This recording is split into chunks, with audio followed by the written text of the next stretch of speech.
India സഖ്യത്തിൽ വിള്ളൽ വീഴാൻ സാധ്യതയേറെയെന്ന് Farooq Abdullah. India സഖ്യത്തിന്റെ ആധികാരികതയിൽ സംശയം പ്രകടിപ്പിച്ച് national conference president Farooq Abdullah. India സഖ്യത്തിൽ നിന്ന് ചില പാർട്ടികൾ പുറത്തുപോകാനും പ്രത്യേക ബ്ലോക്കായി മാറി പ്രവർത്തിക്കുമെന്നും ഫാറൂഖ് അബ്ദുള്ള പറയുന്നു. സീറ്റ് വിഭജനം കൃത്യമായ സമയത്തിനുള്ളിൽ നടന്നില്ലെങ്കിൽ ഇതെല്ലാം സംഭവിക്കാൻ സാധ്യതയുള്ള കാര്യങ്ങളാണെന്നും അദ്ദേഹം മുന്നറിയിപ്പ് നൽകി. കോൺഗ്രസ് അടക്കമുള്ള കക്ഷികൾ സീറ്റ് വിഭജന ചർച്ചകൾ ആരംഭിച്ചെങ്കിലും എവിടെയും എത്താതെ വഴിമുട്ടി നിൽക്കുന്നതിനിടെയാണ് ഫാറൂഖ് അബ്ദുള്ള പരാമർശവുമായി രംഗത്തെത്തിയത്. കോൺഗ്രസുമായി സഖ്യം വേണോ എന്ന കാര്യത്തിൽ രണ്ട് തട്ടിലാണ് തൃണമൂൽ കോൺഗ്രസ്, ആം ആദ്മി പാർട്ടി നേതൃത്വങ്ങൾ. സീറ്റ് വിഭജന ചർച്ചകൾ കൃത്യമായ സമയത്ത് തീർക്കണം. ഇക്കാര്യത്തിൽ പരസ്പരം ഒന്നിച്ചു നിൽക്കാൻ സാധിക്കണം. അങ്ങനെ സാധിച്ചില്ലെങ്കിൽ തീർച്ചയായും ഇന്ത്യ സഖ്യത്തിന് ഭീഷണി നേരിടേണ്ടി വരും.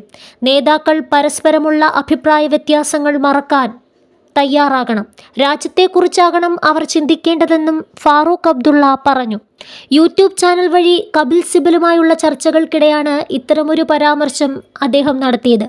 ഇന്ത്യ സഖ്യത്തിൽ സീറ്റ് വിഭജന കാര്യത്തിലുള്ള വ്യക്തത കുറവിനെക്കുറിച്ചും അദ്ദേഹം സംസാരിച്ചു. നമുക്ക് രാജ്യത്തെ രക്ഷിക്കണമെന്ന ആഗ്രഹമുണ്ടെങ്കിൽ എല്ലാ അഭിപ്രായ വ്യത്യാസങ്ങളും മറന്ന് ഒന്നാവുകയാണ് വേണ്ടത്. എന്നിട്ട് രാജ്യത്തെക്കുറിച്ച് ചിന്തിക്കണമെന്നും ഫാറൂഖ് അബ്ദുള്ള പറഞ്ഞു. അതേസമയം സമയബന്ധിതമായി സീറ്റ് വിഭജന ചർച്ചകൾ പൂർത്തിയാക്കിയിട്ടില്ലെങ്കിൽ ഇന്ത്യ സഖ്യത്തെ കാത്തിരിക്കുന്നത് വലിയ ഭീഷണിയാണ്. ചിലർ ചേർന്ന് മറ്റൊരു സഖ്യമുണ്ടാക്കാനുള്ള സാധ്യത കൂടുതലാണ്. അതാണ് ഏറ്റവും വലിയ അപകടം. സമയം ഇപ്പോഴും മുന്നിലുണ്ടെന്നും ഫാറൂഖ് അബ്ദുള്ള പറഞ്ഞു. ഓരോ പാർട്ടിയും അവർക്ക് ആധിപത്യമുള്ള ഇടങ്ങളിൽ മാത്രമേ സീറ്റ് ചോദിക്കാവൂ. വിജയിക്കാവുന്ന സീറ്റുകൾ ചോദിക്കാം. എന്നാൽ ഒരിക്കലും വിജയിക്കാത്തതോ ആധിപത്യമില്ലാത്തതോ ആയ സീറ്റുകൾ ചോദിക്കുന്നത് തെറ്റാണെന്നും അദ്ദേഹം പറഞ്ഞു. പ്രതിപക്ഷം അവരുടെ പ്രശ്നങ്ങളെ മാറ്റിവെച്ച് കൈകോർത്തില്ലെങ്കിൽ അതായിരിക്കും ഏറ്റവും വലിയ അബദ്ധമെന്നും അദ്ദേഹം പറഞ്ഞു.